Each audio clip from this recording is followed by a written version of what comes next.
Assalamualaikum warahmatullahi wabarakatuh. Alhamdulillah hamdan katsiran tayyiban mubarakan fihi kama yuhibbu rabbuna wa yarda. Ashhadu an la ilaha illallah wahdahu la syarika lah wa ashhadu anna Muhammadan abduhu wa rasuluh. Allahumma salli wa sallim wa barik ala nabiyyina Muhammadin wa ala alihi wa ashabihi wa man tabi'ahum bi ihsanin ila yaumiddin. Amma ba'du. Yaqulul Maula 'azza wa jalla fi kitabihil karim. A'udzu billahi minasyaitonir rajim. Bismillahirrahmanirrahim. Wal 'asr. Innal insana lafi khusr illa alladhina amanu wa amilus solihat wa tawasaw bil haqq wa tawasaw bis sabr. Shadaqallahul azim. Ibu sekalian yang dirahmati Allah Subhanahu wa taala, semoga Allah yang maha baik menggolongkan kita menjadi hambanya yang bersyukur atas sekecil apapun kebaikan yang datang dari Allah Subhanahu wa taala. Di pagi hari ini kita merasakan karunia Allah, terutama ketika Allah Subhanahu wa taala masih memberikan kesempatan kepada kita untuk dapat menghambakan diri kita kepadanya. Betapa status sebagai seorang hamba ini adalah status yang sangat mulia. Bahkan di dalam Al-Quran banyak sekali Allah Subhanahu wa ta'ala menyebutkan Rasulullah SAW dengan status hamba. Salah satunya termaktub dalam surat Al-Isra. Di ayat yang pertama Allah Subhanahu wa ta'ala berfirman, Subhanalladzi asra bi'abdihi laylam minal masjidil harami ilal masjidil aqsa ila akhiril ayat. Di dalam ayat itu Allah Subhanahu wa taala menyebutkan maha suci Allah yang telah memperjalankan hambanya. Siapa yang dimaksud dengan hamba di situ? Nabi Muhammad alaihi salatu wassalam. Begitu juga dalam surat Al-Kahfi di ayat yang pertama. Apa kata Allah Azza wa Jalla? Alhamdulillahilladzi anzalal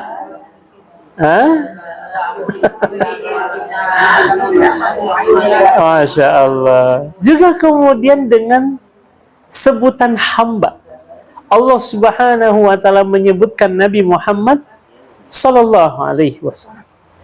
Karenanya kita mesti berbahagia ibu sekalian, menyandang status sebagai hamba Allah Subhanahu wa ta'ala, yang kalau kita merasa bahwa diri kita ini adalah hamba Allah, layaknya hamba sahaya. Budak itu ibu sekalian dulu sebelum Islam menghapuskan perbudakan, ya, hamba itu semuanya dalam tanggungan tuannya, majikannya. Bahkan seorang, ya, tuan bertanggung jawab atas hidup dan matinya hamba sahaya. Apalagi kita yang menjadi Tuhan kita adalah Allah Subhanahu wa ta'ala, di mana Allah Azza wa Jalla tidak akan pernah membiarkan kita sebagai hambanya dalam kebinasaan. Selalu dalam perhatiannya, selalu dalam kasih sayangnya, selalu dalam limpahan cintanya ibu sekalian.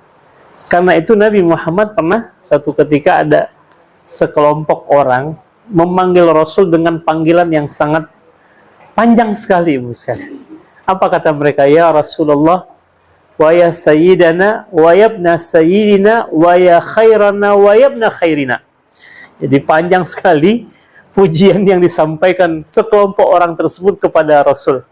Apa kata mereka? Wahai utusan Allah, wahai pemimpin kami, wahai anak dari pemimpin kami, wahai orang yang paling baik di antara kami, dan wahai anak dari orang yang paling baik di antara kami. Apa kata Rasul? Ya ayuhan nas, qulu biqaulikum wa la yastahwainakum syaitan Perhatikan perkataan kalian, kata Rasul. Jangan sampai perkataan kalian itu dihiasi oleh syaitan. Innama ana Muhammad Abdullahi wa Rasuluh. Saya ini adalah Muhammad, utusan Allah dan hamba Allah subhanahu wa ta'ala. Tidak lebih daripada itu, subhanallah. Dan kita alhamdulillah berstatuskan sebagai seorang hamba Allah. Ya, satu saja kita tidak kan Rasul Allah kan. Ada yang berminat jadi Rasul sekarang. Kalau ada yang mengaku-ngaku diri sebagai Rasul, nah itu dipastikan adalah Rasul apa Ibu? Rasul palsu. Masya Allah, ya kan? Karena memang tidak ada lagi Nabi setelah Nabi Muhammad alaihi salatu wasallam. Tapi status hamba selalu melekat kepada orang-orang atau siapapun yang sepeninggal Nabi Muhammad alaihi salatu wasallam. Nah, ada sebuah ungkapan Ibu sekalian. Kaifa akhafu minal fakri wa ana Abdul Ghani. Bagaimana mungkin aku takut dengan kefakiran di saat aku adalah hambanya Allah yang maha kaya. Allahu Akbar. Makanya seorang hamba yang mengenal Allah dengan baik dalam kehidupannya, dia tidak akan pernah merasa khawatir, tidak pernah merasa gundah gulana. Karena ketika dia mengingat Allah maha segala-gala dalam hidupnya dan kita adalah hambanya Allah, tidak mungkin Allah menyanyiakan kita dalam kehidupan kita ini. Mudah-mudahan kita termasuk di antara hamba Allah yang selalu mengenal Allah dengan baik, sehingga kemudian kita betul-betul menikmati kehidupan kita sebagai seorang hamba Allah subhanahu wa ta'ala. Salam dan salam kita sampaikan kepada Rasulullah sallallahu alaihi wasallam. Ibu sekalian yang dirahmati Allah, pagi hari ini kembali kita bertatap muka, bermuajahah dalam majelis ilmu kita, dan di pekan pertama ini fokus kita adalah mengkaji kitab Tauhid, ya, kitab Tauhid. Dalam pertemuan yang lalu kita sudah sampai terkait dengan apa yang akan terjadi kepada kaum muslimin ketika umat Islam ini ahmalu, mengabaikan ya ilmu tauhid ini, dan ternyata dampaknya sangat besar sekali Ibu rahmati Allah subhanahu wa ta'ala. Bahkan terjadinya kerusakan, terjadinya ya bala musibah yang terjadi di tengah-tengah manusia, mungkin bisa jadi salah satunya karena mengabaikan masalah apa Ibu? Tauhid ini ya. Baik, di pagi yang penuh berkah ini kita akan masuk ke pasal yang kedua, yaitu tentang ahammiyatu ilmu tauhid minal mu'min, ya. Pentingnya ilmu tauhid di dalam agama Islam ini Ibu sekalian. Ahammiyah itu urgensi. Pentingnya ilmu tauhid di dalam agama Islam. Urgensi pertama dari ilmu tauhid ini karena iman itu merupakan asasul amal. Asas itu pondasi Ibu. Pondasi amal kita itu di atas iman. Jadi kalau kita tidak beriman, sehebat apapun amalan kita, sebanyak apapun kebaikan yang dia lakukan, maka amalannya itu tidak akan diterima oleh Allah Subhanahu wa ta'ala. Tapi maha adilnya Allah kepada hamba-hambanya, sekalipun dia kafir Ibu sekalian, kalau dia berbuat baik, tetap akan dibalas oleh Allah Subhanahu wa ta'ala kebaikan, tapi hanya batasnya di mana? Di dunia saja. Tapi dia tidak akan kemudian berlanjut ke akhirat. Ya. Jadi Allah itu juga maha adil kepada hamba-hambanya, sekalipun mereka kafir, sekalipun mereka tidak beriman kepada Allah. Kalau mereka berbuat baik, tetap mereka dapat balasan kebaikan, tapi itu hanya sebatas di dunia. Adapun orang yang beriman, kebaikan mereka bukan hanya di dunia saja, tapi juga akan berlanjut kemana Ibu? Ke akhirat. Ya. Karena itu disebutkan limadza la yaqbalullahul amal illa minal mu'min. Pertanyaannya, kenapa Allah tidak menerima sebuah amalan kecuali amalan itu dilakukan oleh orang-orang yang beriman? Kenapa kira-kira Ibu? Kenapa Ibu? Kenapa Allah tidak menerima sebuah amalan kecuali dari hambanya yang beriman saja? Kenapa kira-kira? Ini yang menariknya dari kitab ini, selalunya dalam sebuah pembahasan itu diawali dengan pertanyaan yang membuat kita mikir dulu tuh, Bu. Dan itu metode pengajaran Nabi Muhammad. Jadi Rasul seringkali ketika menerangkan sesuatu kepada para sahabatnya itu diawali dengan apa, Ibu? Dengan pertanyaan. Untuk merangsang rasa ingin tahu para sahabat. Ya. Jadi di sini sebuah pertanyaan, kenapa Allah hanya menerima sebuah amalan hanya dari orang yang beriman saja? Kira-kira kenapa menurut Ibu? Kenapa kira-kira? Kenapa iman itu menjadi syarat diterimanya amal seorang hamba? Oh, ahsanti. Ada lagi, Ibu? Kenapa?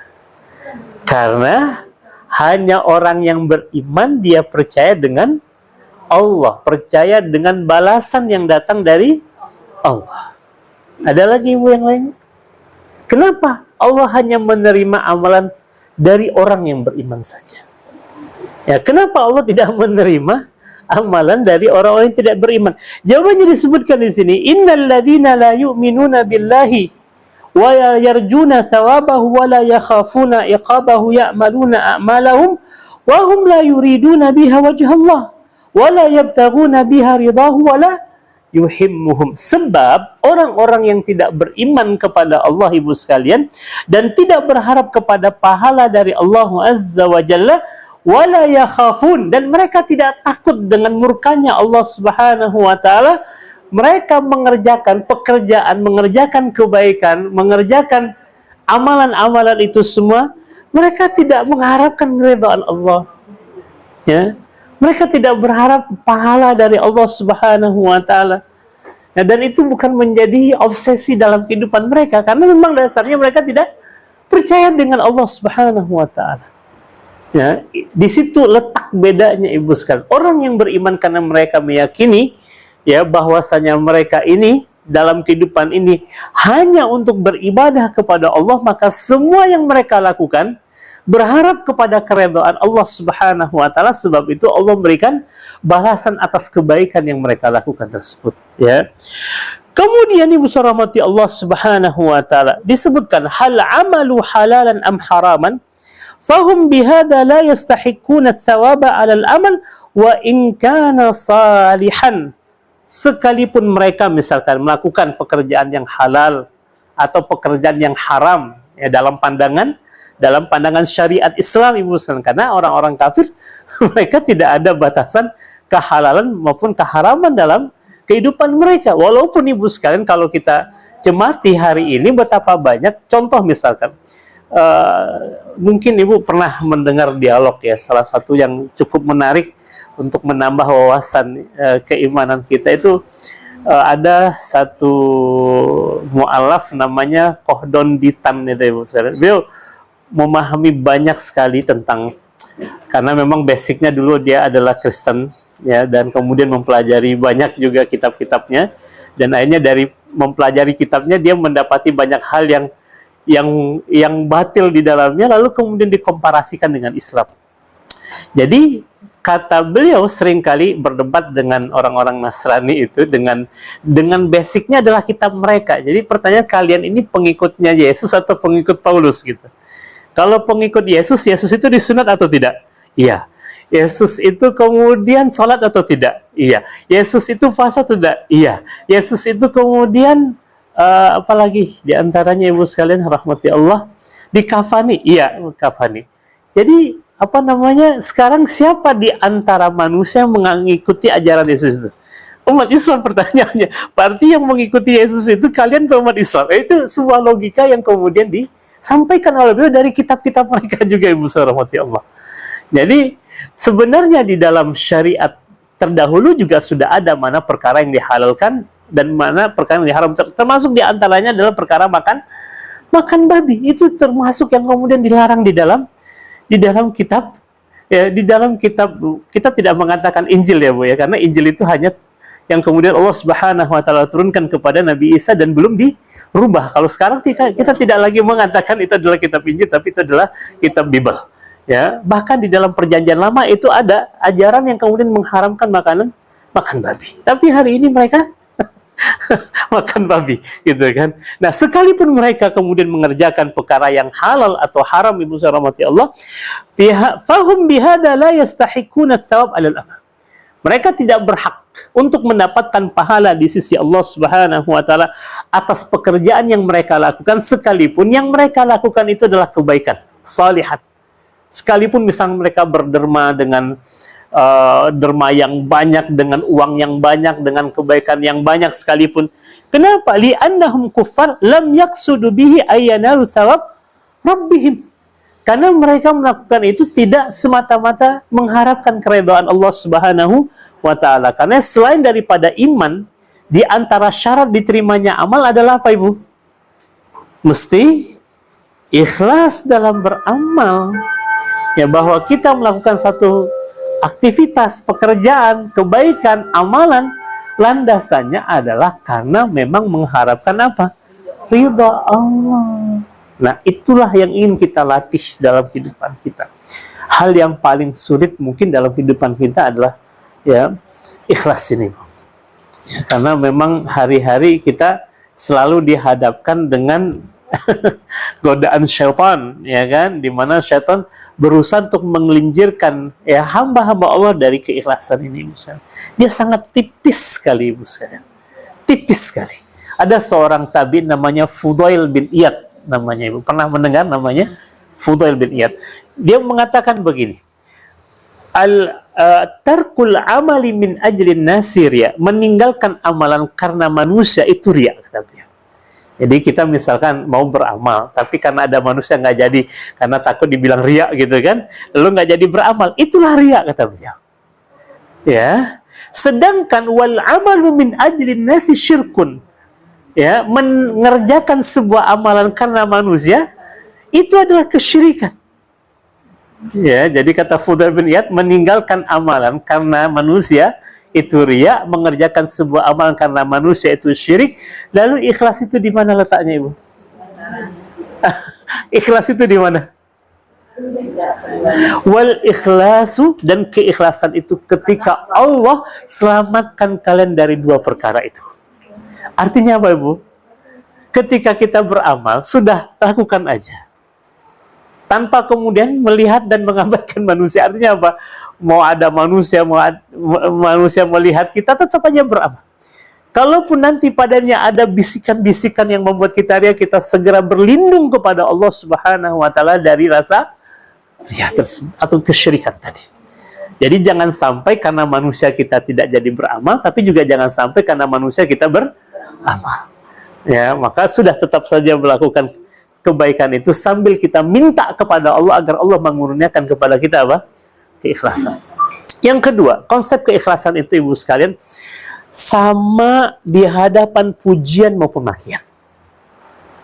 Kalau kita masih menggantungkan semangat beramal kita pada pujian, Ibu sekalian, itu ada yang salah dari keikhlasan kita. Jadi pujian tidak membuat kita terbang, sebagaimana cacian tidak membuat kita tumbang. Jadi mau dipuji manusia, mau dicaci oleh manusia, tidak berefek kepada amalan kita, tidak berefek kepada semangat kita dalam beramal soleh. Karena sejatinya orang yang ikhlas itu sama saja. Mau di hadapan pujian, mau cacian, tidak akan berpengaruh pada semangat dia untuk beramal. Tapi kalau kita masih menggantungkan ya pujian yang membuat kita semangat, nah itu masih ada yang salah dalam keikhlasannya.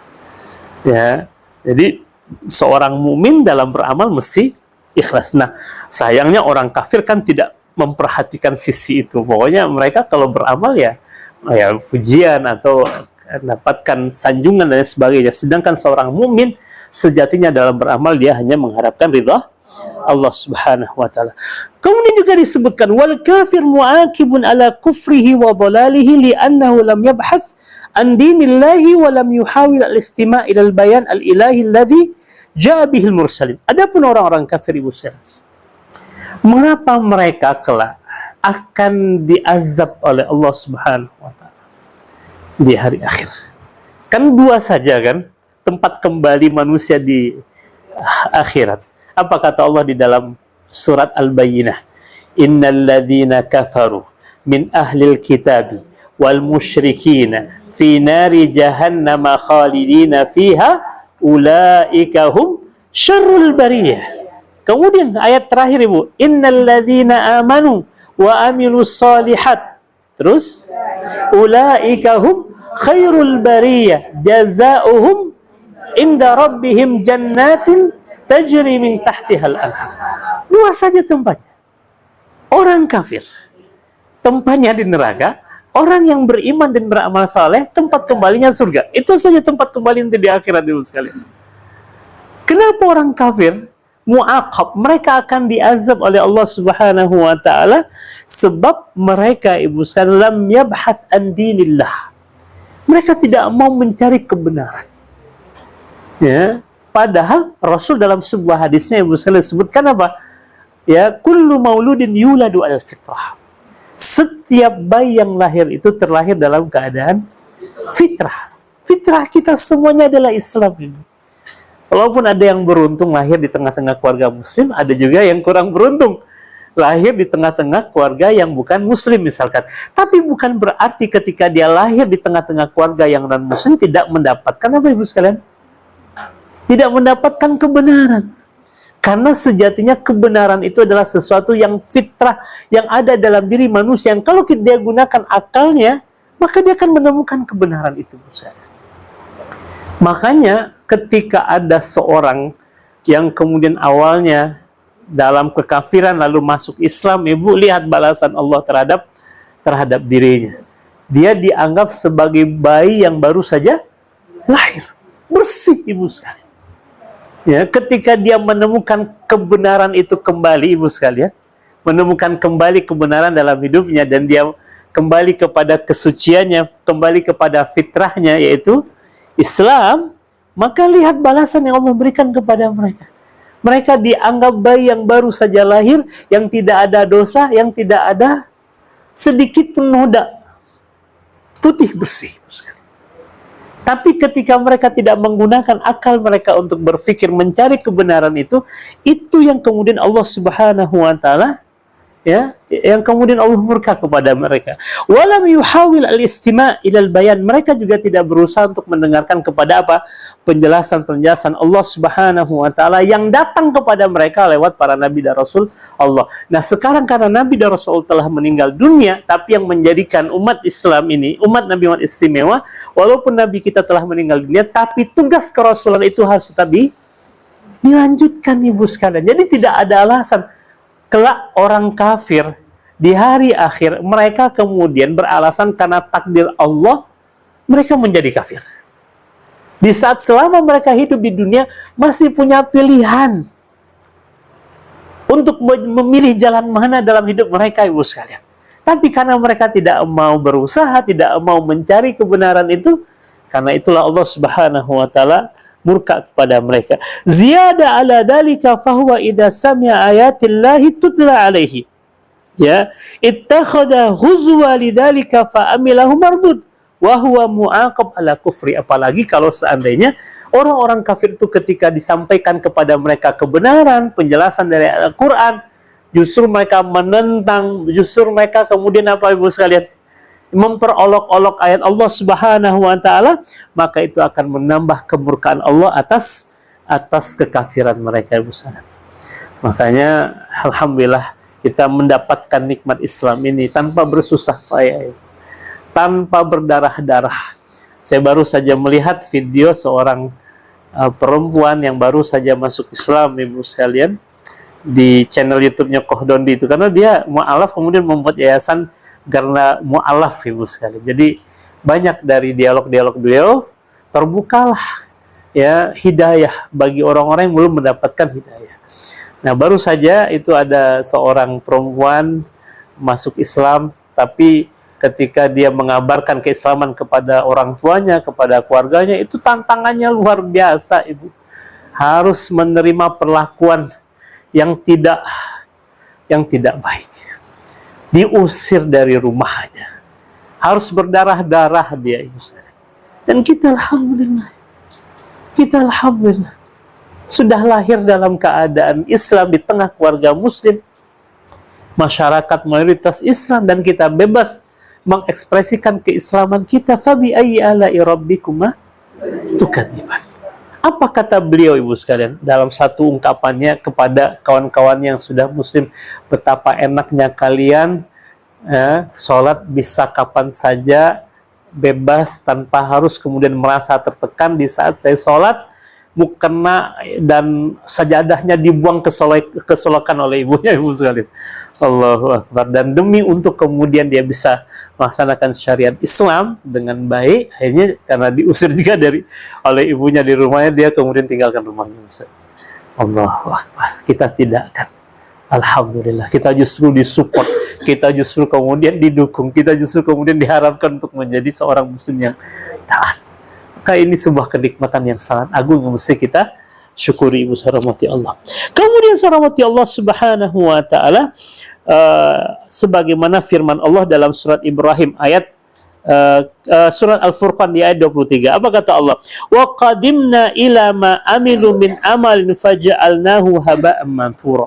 Nah, disebabkan karena ketidakyakinan mereka, ketidakpercayaan mereka, bahkan ya keingkaran mereka terhadap perintah Allah subhanahu wa ta'ala, maka terhadap semua kebaikan yang mereka lakukan, kata Allah subhanahu wa ta'ala, sekalipun mereka berderma, sekalipun mereka berbuat baik, orang kafir itu tadi, ibu sekalian, tapi kata Allah, faja'alnahu haba'an manthura, kami jadikan amalan mereka itu seperti haba'an manthura, debu yang ditiup oleh angin. Artinya apa, ibu? Menjadi sia-sia.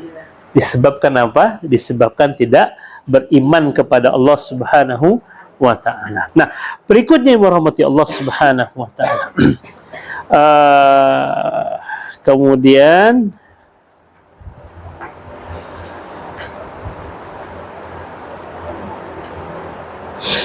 ya, di sini ada sebuah permisalan. Misal, dakhala rajulun illa bustan kabir la yamlikuhu. Jadi dicontohkan ada seseorang masuk ke dalam kebun yang sangat luas, ibu sekalian, tapi kebun ini bukanlah milik dia. Ya, dia masuk ke dalam sebuah kebun, tapi kebun ini bukan milik dia. La yamlikuhu. Fa wajada fihi al-fawakih. Di kebun itu dia mendapati banyak buah-buahan, ibu sekalian. Ya, dan juga wa anwa'il ma'kulat, berbagai macam buah-buahan, berbagai macam makanan dia dapati di kebun tersebut. Fa'akala wa syaraba. Lalu dia makan, dia minum di situ. Summa akhadha yaqumu bi amalin dakhil bustan. Ya, lalu setelah itu dia bekerjalah di kebun itu. Ya, dia bekerja, dia mungkin membersihkan kebun tersebut, merawat kebun tersebut, ya.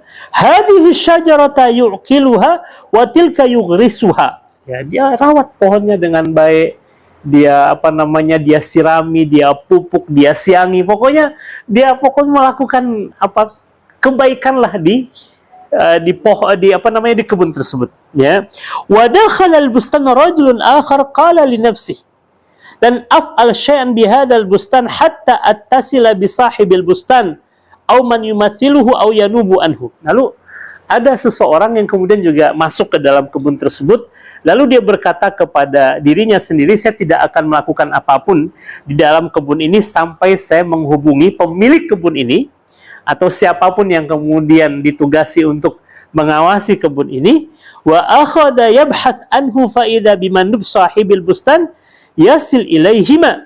Ya, lalu kemudian rahmati Allah subhanahu wa ta'ala, jadi yang satu masuk begitu saja, dia makan, dia minum, dia membersihkan kebun tersebut gitu kan, dia menyiangi, dia rawat, tapi yang satu lagi dia tidak akan melakukan pekerjaan apapun di kebun tersebut sampai dia berjumpa dengan pemilik kebun untuk minta izin, bolehkah saya bekerja di situ. Kemudian rahmati Allah subhanahu wa ta'ala, wa akhadha yabhathu anhu fa idza bi bandubi sahibil bustan yasil ilaihima.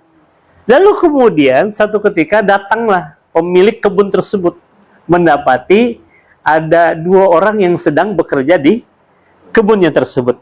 Fastankara al-mandub a'mal asy-syakhs al-awwal walakinnahu la yahtam bil kalam wa akhadha yatasarraf bil bustani biduni idzni min malikihi. Ya, adapun terhadap orang pertama, dia masuk tanpa izin walaupun dia sudah bekerja, walaupun dia sudah merawat, walaupun dia sudah menyiangi yang memupuk dan lain sebagainya di kebun tersebut, tapi si pemilik kebun istangkara. Istangkara itu mengingkari, karena engkau tidak minta izin kepadaku, ya. Fa idza bimandub sahibul bustan, ya, wa akhadha yatasarraf bil bustan biduni idzin min maliki, karena dia nggak ada izin, tidak ada komunikasi dengan pemilik kebun tersebut. Amma syakhsus tsani faqad sami'a at-tawjihat min mandub sahibil bustan wa akhadha ya'mal tabaqan laha. Adapun orang yang kedua, dia datang kepada pemilik kebun, dia dengarkan arahan dari pemilik kebun yang ngerjakan apa, melakukan apa gitu kan, sehingga kemudian dia mendapatkan manfaat dari kebun tersebut, ya. Fa ayyuma yastaqbil mukafa'ah. Menurut ibu, dari dua orang tersebut, walaupun dua-duanya bekerja di kebun itu, siapa paling berhak untuk mendapatkan balasan atas pekerjaannya? Orang dua. Karena dia masuk ke kebun itu dengan izin, mendapatkan arahan, mendapatkan perintah, mana perkara-perkara yang dilarang, dia dengarkan dengan baik, dia lakukan itu dengan baik, sehingga maka si pemilik kebun akan lebih memberikan kebaikan kepada orang yang mendengarkan ya arahan dari dia. Karenanya disebutkan di sini Ibu sekalian, la syakka anna kulla akil yakulu bi annal jaza lilladzi ittaba irsyadat sahibul bustan. Karenanya siapapun orang yang punya akal pasti akan mengatakan bahwasanya yang paling berhak untuk mendapatkan balasan atas pekerjaan itu adalah orang yang mengikuti arahan dari pemilik kebun tersebut. Wa anna alladzi iktahamal bustan wa akhadha ya'mal bihi kama yasha' biduni ridha sahibihi wa maliki raghma wusul man yundiruhu la syakka annahu la yastaqbil. Walaupun dia bekerja Ibu sekalian, walaupun mungkin dia udah capek-capek membersihkan, tapi dia bekerja tidak sesuai dengan arahan, tidak sesuai dengan perintah dan juga larangan dari pemilik kebun, maka dia tidak berhak untuk mendapatkan balasan. Walau ahsana fi ba'di amali, mungkin kerjanya lebih bagus Ibu sekalian, mungkin kebaikannya lebih besar misalkan, ya. Tapi karena tadi ada prosedur yang tidak dia lakukan, izin terlebih dahulu, atau dia tidak tahu mana yang harus dia lakukan, mana yang harus dia tinggalkan, misalkan rahmati Allah, maka dia tidak berhak untuk mendapatkan balasan tersebut. Wa kadzalika hadhil ardu wa ma fiha, ya, termasuk bumi ini Ibu sekalian, dan semua yang ada di bumi ini. Hakikatnya siapa yang punya di bumi Ibu? Allah, ya kan? Karena Allah yang menciptakan, Allah yang mengadakannya. Maka pemilik bumi ini adalah Allah Subhanahu wa Ta'ala yang paling berkuasa atas apapun yang ada di atas bumi ini, Ibu sekalian. Makanya ini juga sebuah logika kepada kita, ya. Kenapa orang kafir itu tidak mendapatkan balasan? Karena mereka melakukan kebaikan itu tidak berdasarkan prosedur yang datang dari siapa, Ibu? Allah. Nah, itu yang membedakannya. Ya. Nah, kemudian disebutkan di sini wa rusulullahi humul mandubun. Ya, karena Allah tidak langsung kemudian hadir ya secara nyata di tengah kehidupan manusia, karena Allah itu al-ghaib, maha ghaib. Allah itu maha besar. Saya baru dapat logika maha besar Allah. Kenapa Allah itu tidak bisa kemudian kita lihat dengan kasat mata kita, Ibu sekalian? Karena saking maha besarnya Allah Subhanahu wa Ta'ala, sehingga kita tidak bisa melihat Allah, Ibu. Contoh misalkan, kita dengan kondisi seperti ini, misalkan badan kita paling tinggi berapa di antara kita? 175 ada, Ibu? Ya, ada di antara Ibu 175? Ya, 165, 170 lah ya. Lalu dihadapkan di pada kita satu drum yang tingginya itu 10 meter, Bu, dan diletakkan tepat di hadapan kita. Kira-kira kita bisa melihat semuanya? Nah, saya mendapatkan subhanallah, karenanya untuk mengenal Allah, satu lewat ayat-ayat Allah kauliyah yang ada di dalam Al-Quran, yang kedua adalah al-kauniyah, ayat-ayat Allah yang ada di alam semesta, membayangkan betapa maha besarnya Allah. Kita saja, Ibu, jangankan dengan Allah, dengan makhluk Allah saja, kita dengan gajah sudah berapa besar gajah dibandingkan kita, ya kan? Kita dengan gunung saja, Ibu sekalian, nggak ada apa-apanya kan? Kita dengan bumi ini saja, Ibu sekalian, nggak ada apa-apanya kan? Bumi di antara matahari ada apa-apanya, Bu? Nggak ada apa-apanya. Matahari dari sekian banyak bintang-bintang yang besar yang lainnya, nggak ada apa-apanya. Lalu kemudian kita berada di galaksi Bima Sakti di antara jutaan galaksi yang lainnya. Nggak ada apa-apanya. Dan Allah lebih maha besar lagi dari semua yang diciptakannya. Kita aja dengan room yang di depan kita saja tidak bisa melihatnya, apalagi dengan kemaha besaran Allah Subhanahu wa Ta'ala. Maka karena itu kita nggak mampu melihat Allah Azza wa Jalla, karena Dia adalah yang maha besar, ibu sekalian. Ya, betapa Allah Subhanahu wa Ta'ala maha besar. Karena kita tidak langsung kemudian bisa melihat Allah, sebab itu Allah utus siapa, ibu? Para rasulnya sebagai mandub yang menjadi wakil Allah di muka bumi ini untuk menjelaskan kepada manusia mana yang boleh, mana yang tidak, mana yang halal, mana yang haram, mana yang baik, mana yang buruk, mana yang benar, mana yang salah. Ya, makanya kita juga di dalam bumi Allah ini mestinya kemudian kita harus ya mengikuti arahan-arahan Allah. Seperti halnya kita masuk ke sebuah kebun yang tadi, walaupun kita berbuat baik di situ, tapi nggak izin dulu, tidak sesuai dengan prosedur, tidak sesuai dengan arahan si pemilik kebun itu, apakah kita berhak untuk mendapatkan balasan? Ya nggak berhak, karena kita nggak minta izin dulu, gitu kan. Kita tidak melakukan prosedur yang ditetapkan oleh ya Allah Subhanahu wa Ta'ala. Nah, kemudian rahmati Allah Subhanahu wal mu'min huwa alladhi 'amila tabiqan li hadi rabbih. Dan orang yang beriman maka dia akan beramal sesuai dengan apa yang diinginkan oleh Allah, sesuai dengan petunjuk dari Allah, arahan dari Allah. Wal kafir huwa alladhi yatasarrafu fi milki rabbih. Ya, adapun orang-orang kafir walaupun mereka memang memanfaatkan fasilitas yang ada di alam semesta di bumi ini, ibu sekalian, tapi tadi ada satu prosedur yang tidak dia lewati, maka ibu rahmati Allah Subhanahu wa Ta'ala, di saat yang sama mereka justru bertentangan dengan apa yang dibawa oleh para nabi dan rasulnya.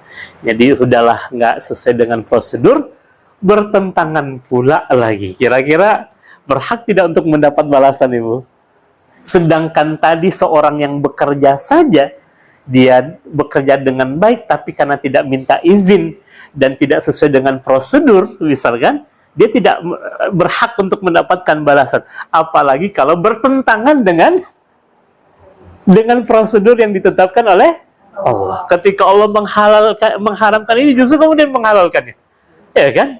Justru bertentangan dengan prosedur yang ditetapkan oleh Allah, makin besar pula ya peluangnya untuk tidak mendapatkan balasan dari Allah Subhanahu wa Ta'ala. Karenanya ibu rahmati Allah Subhanahu wa Ta'ala, kalau ingin kebaikan itu berbalas kebaikan juga, prosedur pertama apa, ibu sekalian? Prosedur pertama, ibu, syahadat. Ya kan? Betul tidak? Karena dengan syahadat itu sah dia masuk ke dalam gerbang Islam, ibu sekalian. Ketika dia sudah, kalau istilah sekarang kan login, ya kan? Login dulu gitu kan. Kita kalau masuk manapun hari ini harus login kan. Ya harus ada username dengan passwordnya kan. Passwordnya apa? 2 kalimat syahadat, ibu. Makanya kalau saudara-saudara kita yang belum muslim itu ingin mendapatkan kebaikan dari apa yang mereka lakukan, ya pertama adalah login dulu, syahadat dulu. Nah, ibu pernah tidak ya dalam kehidupan ibu berpikir untuk menyampaikan kebaikan ini kepada saudara kita yang belum dapatkan hidayah Islam? Ya, bercita-citalah paling tidak sekali dalam seumur hidup ibu pernah menjadi jalan hidayah bagi orang lain yang belum Islam, ibu sekalian. Ada di antara tetangga ibu yang belum muslim? Ada ya kan? Nah, coba kira-kira ya sampaikan kebaikan Islam kepadanya. Tidak harus frontal ya, Bu ya. Tidak harus frontal, tidak harus ekstrim. Cukup ibu menampilkan kebaikan Islam dalam diri ibu, itu sudah menjadi jalan hidayah bagi orang lain. Ya, itu sudah menjadi jalan hidayah. Siapa tahu hatinya terketuk, oh begini ternyata seorang muslim itu.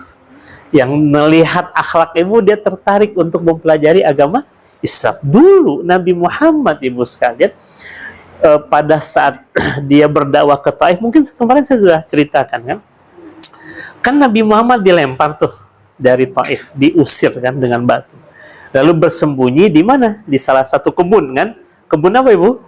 Kebun apa? Anggur ya, tapi bukan kebun apa namanya, bukan kebun sawit ya. Kebun anggur yang ada di Taif, milik dari dua orang anak namanya Atabah dan Utaibah ibnu Rabi'ah. Jadi mereka karena kasihan melihat Nabi, dihidangkanlah qatafan minal inab, setangkai anggur, diberikan kepada Nabi oleh pembantu mereka namanya Adas, Ibu, seorang ghulam Nasrani, seorang anak Nasrani. Lalu Rasul menerima ya hadiah itu dan kemudian makan. Apa sebab Ibu? Sebab hidayah Adas. Rasul makan, sebelum makan itu baca bismillah ya, bismillahirrahmanirrahim. Ternyata ucapan bismillah Nabi Muhammad ini menjadi daya tarik bagi Adas untuk bertanya kepada Rasul, apa yang kau baca tadi? Nah, di situ Rasul jelaskan tentang Allah. Apa yang terjadi? Hanya Adas ini masuk Islam. Sebabnya apa? Bismillah.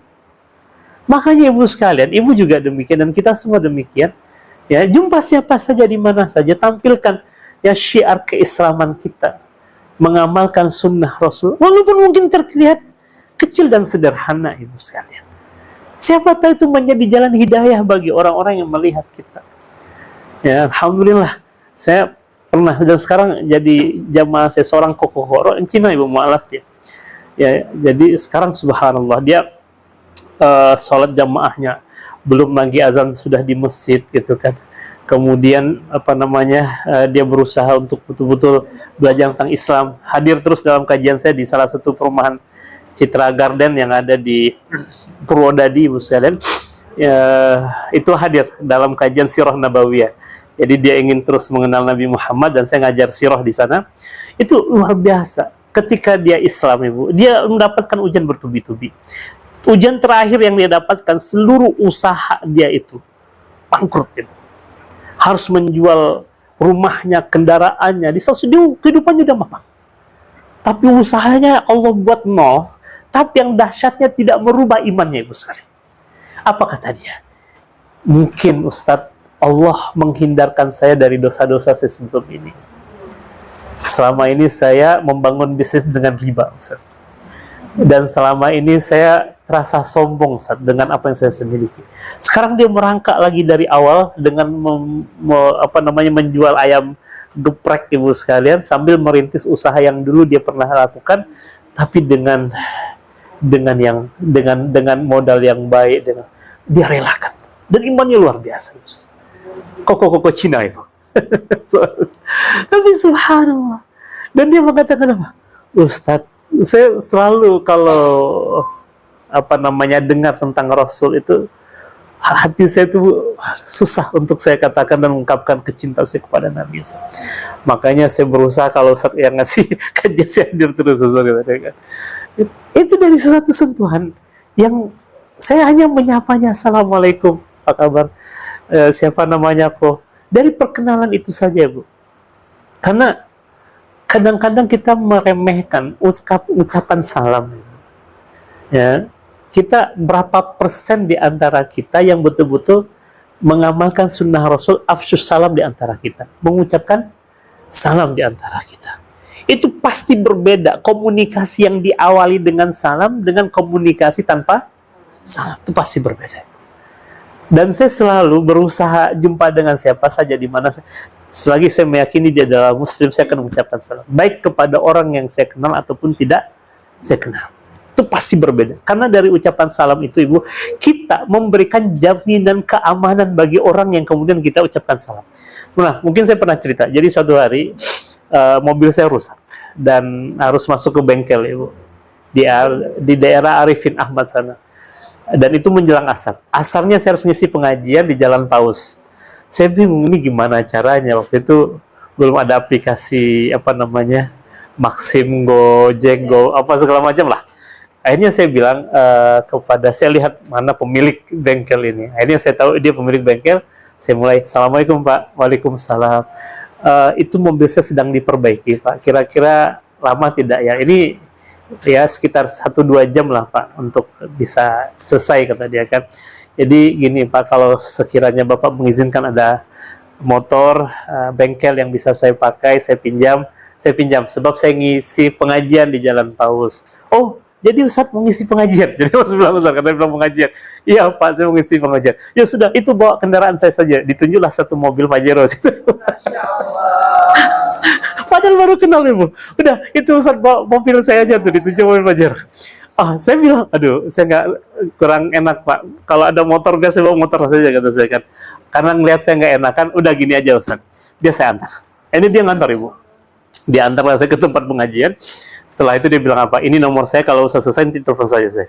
Tapi karena nggak enak juga, akhirnya saya diantar jamaah, ada yang bawa kendaraan bisa antarkan saya ke bengkel. Oh bisa Ustaz itu kan. Dia bilang, kenapa Ustaz nggak telepon saya? Ini ada jamaah yang bisa ngantar. Tapi itu demi Allah baru pertama kali Ibu. Tapi cukup dengan salam itu, yang kalau kita lakukan dengan ketulusan, itu sudah memberikan sebuah jaminan kepada orang itu bahwa kita aman gitu. Dan itulah yang disebutkan oleh siapa Ibu? Oleh Al-Hakim At-Tirmidzi, seorang ulama yang menulis sebuah kitab judulnya Isbatul Ilah. Beliau menceritakan hikmah di balik syariat agama Islam, termasuk diantaranya adalah hikmah di balik gerakan dan bacaan salat. Jadi apa kata beliau? Salah satu hikmah kenapa kita mengakhiri salat dengan mengucapkan salam, menghadapkan wajah kanan dan ke kiri, dan itu bisa kita rasakan terutama dalam sholat berjamaah, itu sebenarnya kita sedang menyampaikan sebuah pesan kepada saudara kita. Assalamualaikum warahmatullahi wabarakatuh. Saudaraku engkau aman bersama. Assalamualaikum warahmatullahi wabarakatuh. Saudaraku engkau aman bersama. Karena apa kata Rasul?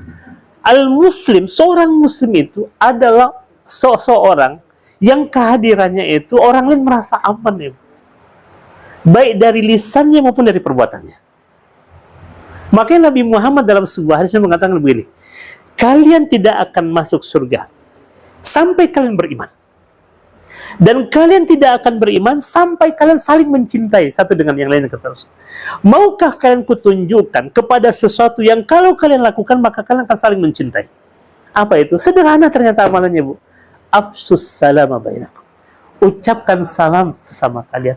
Dan saya membangun komunikasi dengan koko-koko Cina tadi dari salam. Ya, makanya jangan remehkan sekecil apapun kebaikan yang ada di dalam agama Islam ini. Bisa jadi itu jadi jalan hidayah bagi orang lain. Yo, kita nggak, kadang-kadang kan kita agak sungkan juga. Ayo Pak masuk Islam kan mungkin juga ya Bu ya. Kadang-kadang kecuali memang kita punya kekuatan yang lebih lah untuk langsung secara to the point ngajak orang masuk Islam. Tapi cukup dengan menampilkan kebaikan Islam dalam diri kita, bisa jadi itu menjadi apa Ibu? Jalan hidayah bagi orang lain. Maka mudah-mudahan ya dalam seumur hidup Ibu ada pernah satu kali menjadi jalan kebaikan, jadi jalan hidayah. Karena Rasul dalam sebuah hadisnya mengatakan apa? La an yahdiyallahu bika rajulan wahidan khairun laka min humurin ni'am. Ya, ketika kita bisa menjadi jalan hidayah bagi orang lain, satu orang saja kata Rasul, maka itu lebih baik darimu daripada unta merah, kata Rasul. Unta merah itu adalah kendaraan yang paling mewah di zaman Rasulullah SAW. Makanya mudah-mudahan ya berniatlah Ibu, ya paling tidak satu kali lah Ibu menjadi jalan hidayah, maka kebaikannya akan terus mengalir kepada Ibu. Nah, kemudian rahmati Allah Subhanahu wa taala. Kemudian disebutkan, limadza ja'ala al-islamu ada asyhadatayn awwalu arkani. Kenapa Islam ya menjadikan dua kalimat syahadat sebagai rukun pertama di dalam agama Islam? Kenapa kira-kira? Kenapa dua kalimat syahadat menjadi rukun pertama dalam agama Islam? Kenapa kira-kira Ibu?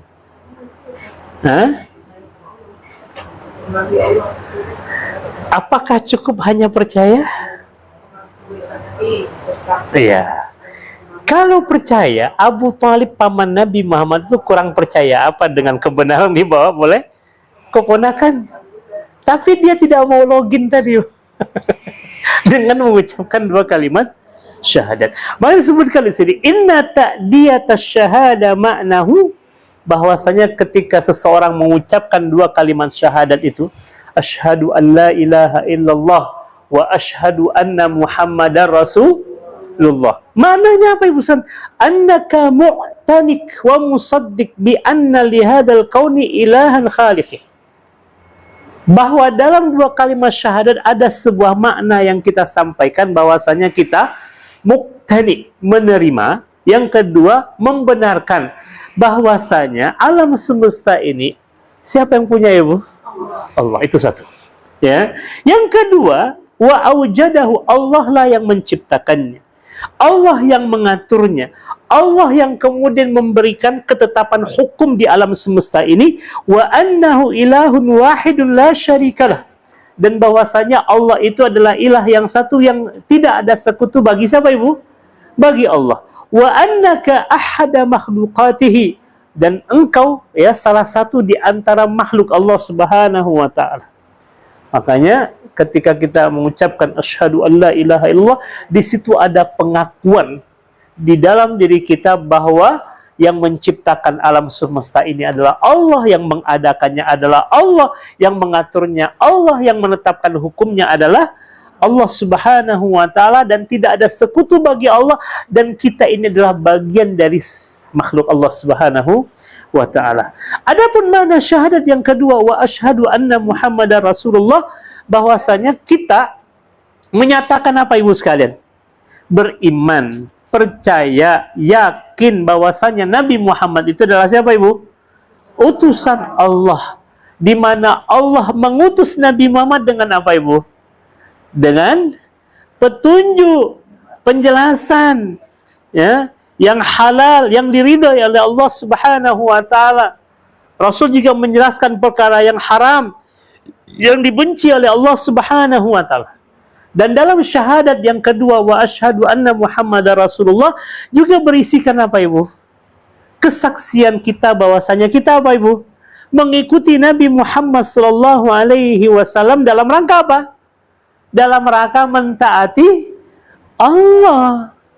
Jadi kita ngikut Nabi Muhammad itu karena kita mentaati Allah. Sebab yang menyuruh kita untuk taat kepada Rasul itu siapa, Ibu? Allah. Subhanallah. Jadi kalaulah kita betul-betul memahami makna syahadat ini dengan baik, Ibu sekalian, maka mustahil seseorang akan mendurhakai Allah dan Rasulnya. Karena dalam syahadat itu ada janji, ada sumpah, Ibu. Ada apa lagi di dalamnya? Ada ikrar, pengakuan, ada iklan, pengumuman. Ya, jadi syahadat itu dalam rangka memproklamirkan keislaman kita.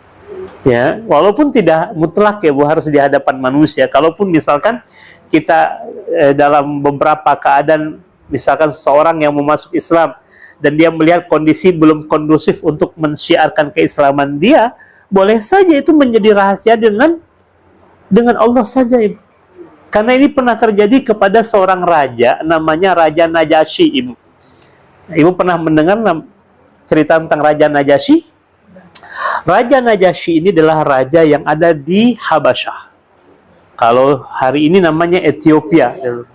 Dulu dia sebelum masuk Islam, dia adalah penganut agama Nasrani. Sebelum umat Islam hijrah ke kota Madinah, itu sempat 2 kali kaum muslimin hijrahnya ke negeri Habasyah. Ya, sebelum hijrah ke kota Madinah itu sempat hijrah ke negeri Habasyah, Ibu. Kenapa Rasul memilih negeri Habasyah sebagai tempat hijrahnya kaum muslimin? Karena Rasul dengan wawasan geografinya, ini dahsyat, Ibu. Makanya geografi ini ilmunya para raja. Ya, kenapa? Karena dia bicara tentang wilayah, kan gitu. Nah, Rasul itu dibekali oleh Allah dengan wawasan geografi. Dengan cara apa? Sebelum jadi Nabi, Rasul pernah melakukan perjalanan ke luar negeri sebanyak 2 kali, Ibu sekalian.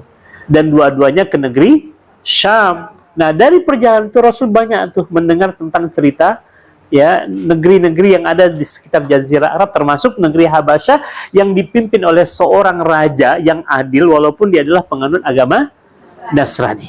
Makanya Rasul utus tuh kaum muslimin hijrah ke sana dan dapat perlindungan, Ibu. Dan bahkan dalam beberapa riwayat, Raja Najasyi ini telah Islam. Walaupun keislamannya tidak diumumkan, bukti keislamannya ketika Rasul mengetahui bahwa Raja Najasyi ini meninggal dunia, Rasul melakukan salat janazah ghaibah untuk Raja Najasyi.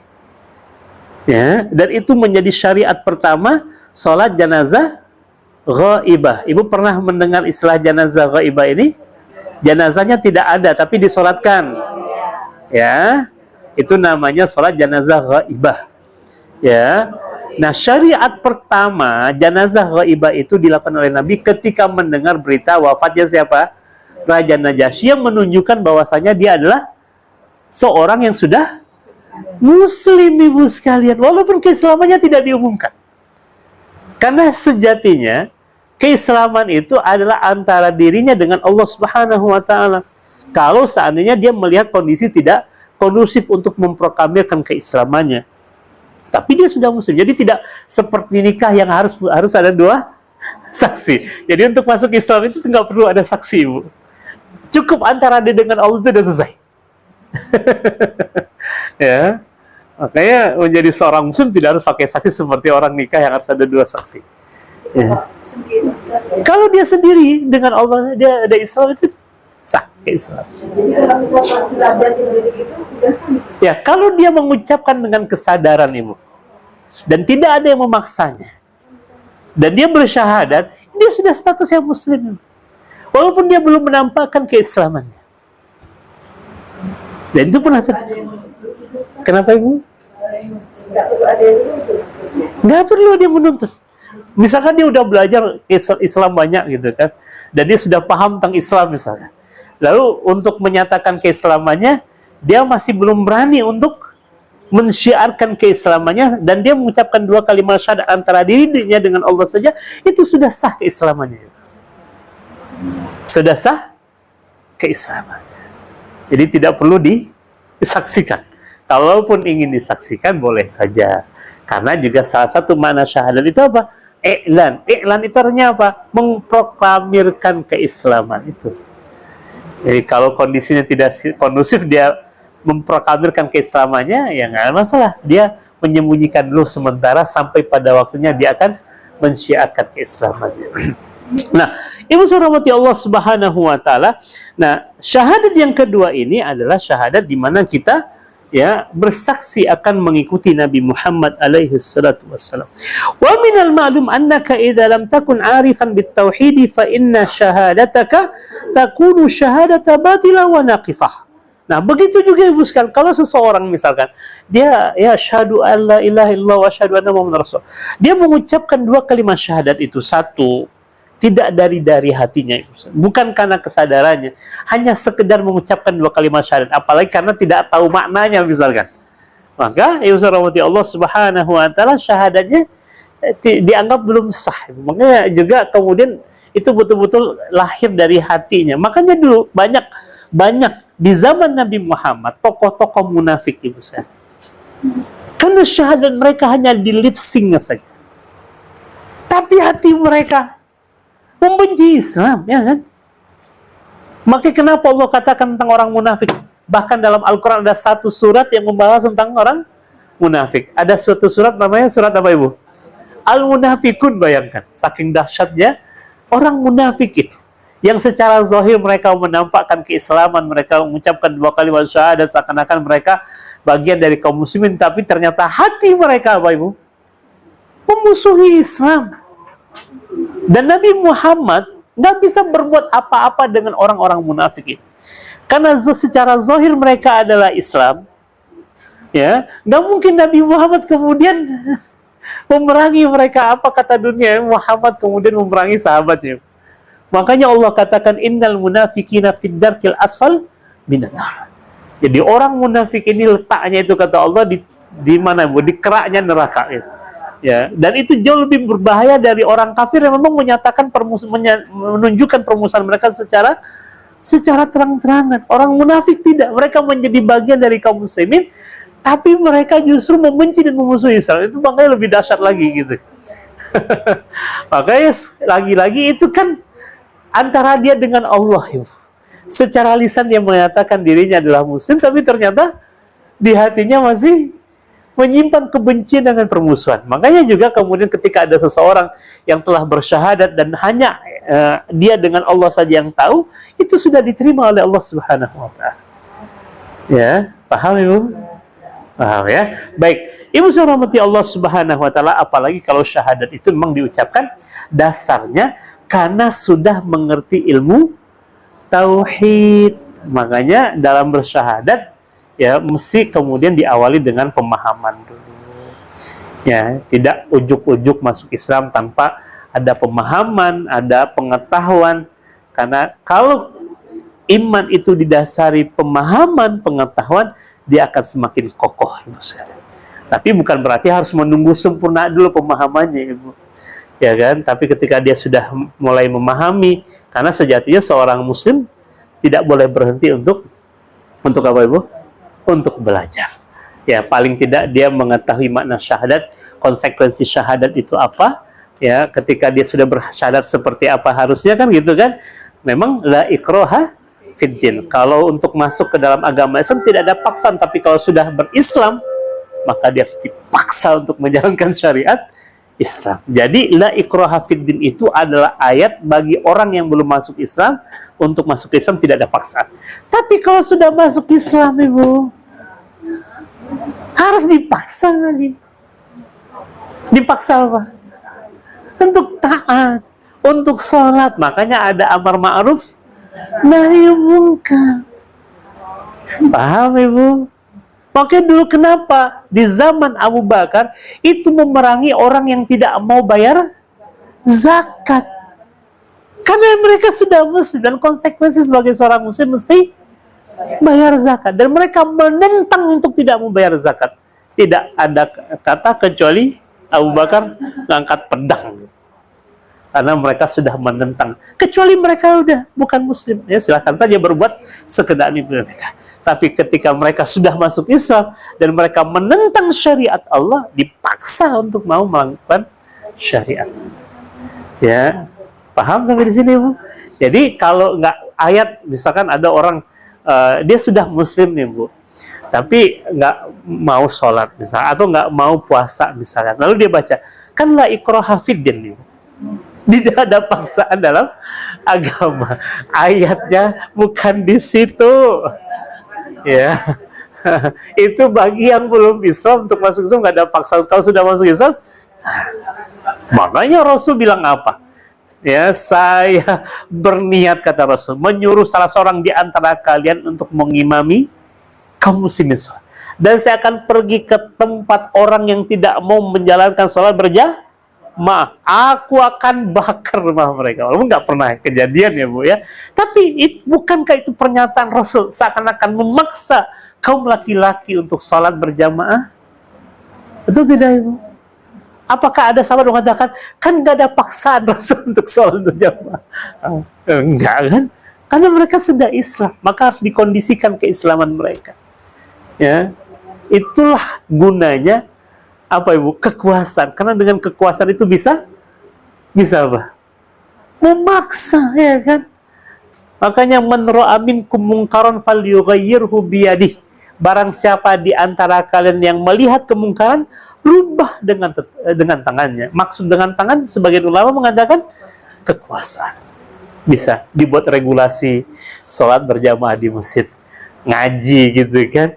Dengan apa, Ibu? Dengan kekuasaan. Apa itu memaksa? Iya. Untuk kebaikan itu kadang-kadang harus dipaksa. Ya kan? Ibu mau pilih yang mana? Dipaksa masuk surga atau sukarela masuk neraka?